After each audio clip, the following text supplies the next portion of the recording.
Nous continuons dans la foulée des vidéos que nous avons consacrées au dilemme de l'islam. Donc aujourd'hui, nous voulons examiner de près la sourate 10, verset 94, qui nous traite justement de ce que Dieu a annoncé au prophète Mohammed en lui disant que s'il a des doutes sur ce que lui il a révélé, qu'il aille auprès des chrétiens et des juifs qui sont en possession des révélations antérieures, donc ce qui présuppose qu'ils doivent avoir les textes de la Torah et des évangiles pour être en mesure de dire au prophète Mohammed, de lui clarifier ce que Dieu a révélé antérieurement. Et donc, de ce point de vue, cela suppose qu'ils authentifient la Torah et les évangiles. Et en faisant cela, ils se heurtent à un dilemme parce que les enseignements qui sont contenus dans la Torah et dans les évangiles contredisent de façon fondamentale les enseignements du Coran. Et nous y reviendrons, mais nous voulons voir de près ce que ce passage nous dit. Et pour ce faire, nous allons faire recours à un théologien musulman du XIVe siècle qui a vécu entre 1300 et 1373 de l'ère chrétienne, d'origine syrienne et de la tradition sunni, qui a fait des commentaires sur l'ensemble des 114 sourates du Coran. Donc, regardons de près ce que ce théologien-là, Ibn Kathir, nous dit et pour essayer de camper le contexte de ce passage. Donc, il nous dit ici, au verset 94, « Si tu as quelques doutes sur ce que nous t'avons révélé, c'est Allah qui parle, interroge ceux qui ont lu le livre avant toi. » Donc, s'adressant à Mohammed, c'est la vérité que t'a révélé ton Seigneur. Ne te laisse pas gagner par ceux qui doutent. D'accord? Voilà ce que Allah a dit au prophète Mohammed. Maintenant, regardons de près ce que Ibn Kathir nous fait comme commentaire sur ce passage. Il dit, Qatada a dit, il nous a été rapporté que l'envoyé de Dieu avait dit, je ne m'en doute pas et je ne m'interroge pas. Ceci est une preuve évidente que la description du prophète et sa venue se trouvent mentionnées dans les écritures que lisent les gens du livre, et je rappelle les gens du livre, donc c'est les chrétiens et les juifs, comme Dieu l'affirme dans ce verset. À ceux qui suivent l'envoyé, l'apôtre inculte, annoncé par le Pentateuque et les évangiles, et ça fait référence à la sourate 7, verset 157. Mais malgré cette connaissance, tout comme ils connaissent leurs propres enfants, ils en doutent. Parlant des juifs et des chrétiens, changent et altèrent ces écritures sans y croire. Là, vous remarquerez que justement, ici, Ibn Kathir reconnaît qu'il y a des écritures qui existent. D'accord? Mais ce que les juifs et les chrétiens font, d'après eux, ils changent et altèrent ces écritures-là sans y croire. D'accord? Ne tenant compte d'aucune preuve. Donc, pour eux, ils ne se réfèrent pas aux preuves qui sont contenues dans ces écritures. Et en d'autres termes, qu'est-ce qu'ils veulent dire? Parce que se référant à la sourate 7, verset 157, ils nous disent que les écritures antérieures que sont la Torah et les évangiles ont annoncé l'arrivée du prophète Mohammed. D'accord? C'est ce qu'ils nous disent. Et nous allons voir un peu plus loin, essayer de comprendre ce que ça signifie. Maintenant, il dit Dieu les dénonce, donc ces chrétiens et ces juifs dans ce verset, quand il dit ceux qui ont encouru la colère de ton maître ne croiront quels que soient les signes qui leur parviendront, que lorsqu'ils éprouveront les tortures de leur châtiment, le jour où leur croyance ne leur servira à rien. Donc, pour dire que du fait de leur incrédulité, ils vont être châtiés, d'accord, par Allah lui-même, d'accord. Donc, regardons de près ce que lui, il nous dit. Donc, dans cette sourate 7, verset 157, à laquelle Ibn Kathir fait référence, le Coran stipule que le prophète Mohammed a été annoncé dans les écritures antérieures, la Torah et les évangiles pour dire qu'il va arriver. D'accord? C'est ce qu'ils nous disent. Et maintenant, du fait de ce passage dans le Coran, les musulmans se sont arc-boutés, se sont évertués à chercher toute la Bible pour voir où se trouve justement cette prédiction dont le Coran parle ici. Et aujourd'hui, lorsqu'on entend les théologiens ou les savants musulmans, les apologistes, aujourd'hui du XXIe siècle, lorsqu'ils parlent de cette référence, ils citent généralement 4 versets dans la Bible. D'accord? Le premier verset qu'ils citent, c'est le livre d'Ésaïe, le prophète Ésaïe, qui a vécu 700 ans avant Jésus-Christ, chapitre 29, verset 12. Et dans ce passage, il fait référence à des illettrés.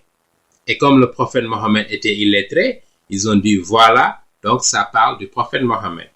Mais aujourd'hui, nous n'allons pas traiter de cette question. Nous allons réserver cela pour un autre jour où on consacrera une série de vidéos pour présenter ces passages de la Bible. Et ensemble, nous allons voir est-ce que ces passages parlent du prophète Mohammed. Et vous-même, vous jugerez. D'accord? Donc ça, c'est le premier verset qu'il cite. Le deuxième verset qu'il cite, c'est le livre d'Ésaïe encore, du prophète Ésaïe, au chapitre 42, verset 1. Et dans ce passage, dans ce verset, il parle d'un serviteur.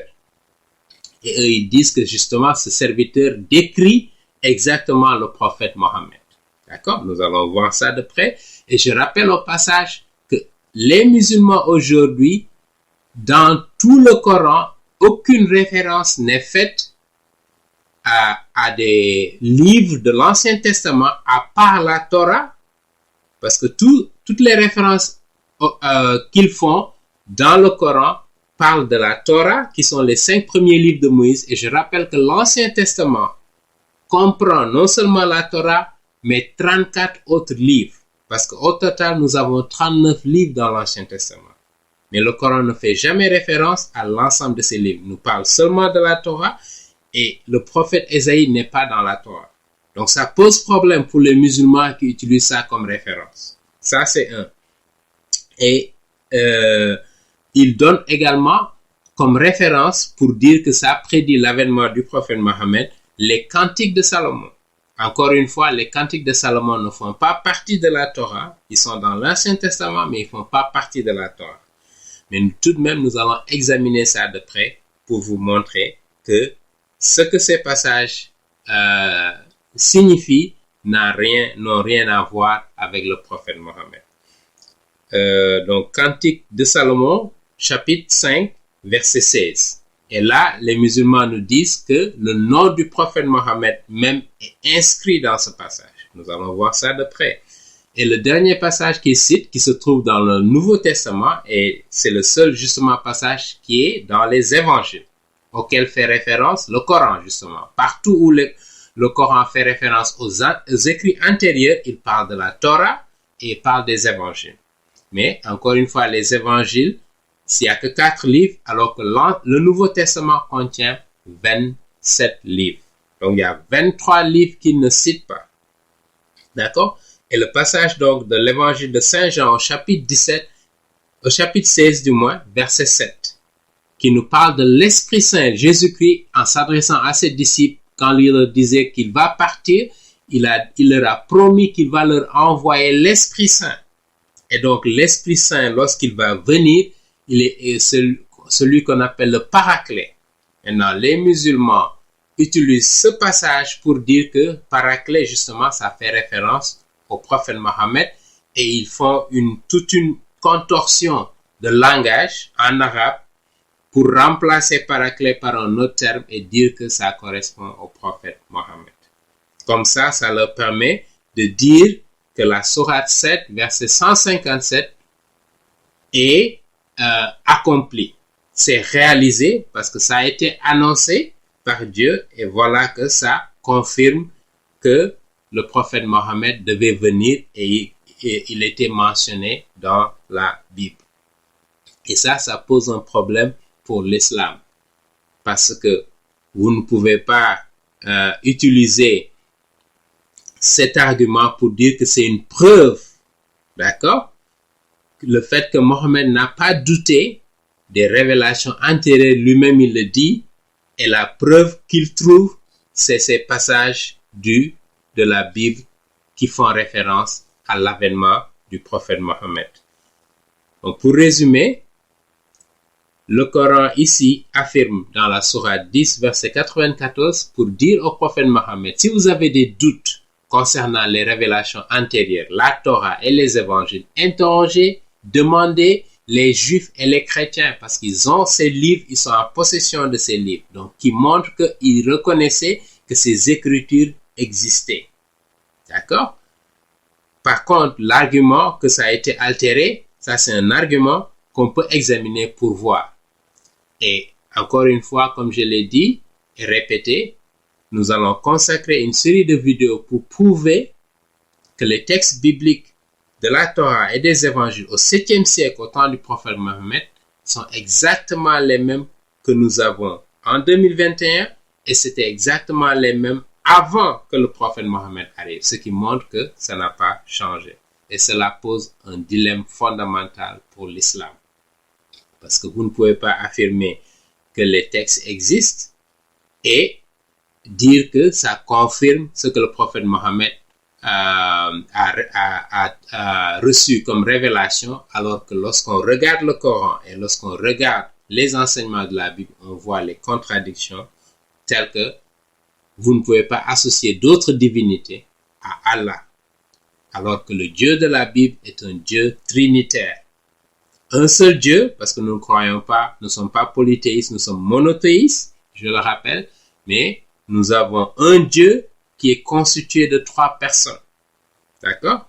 C'est un Dieu trinitaire, alors que dans l'islam, Allah est un Dieu unitaire.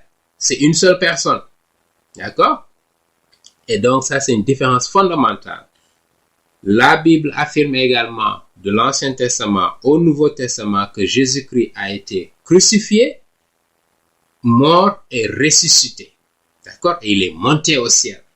D'accord? Naturellement, les musulmans croient également qu'il est monté au ciel, mais ils ne croient pas qu'il est mort et ressuscité. Et donc ça, c'est des différences fondamentales, des divergences. Et ça pose problème pour l'islam. Je m'arrête là et nous reviendrons dans une prochaine vidéo sur des passages de la sourate 3, versets 3 à 4 et verset 78. Voilà, merci, à bientôt.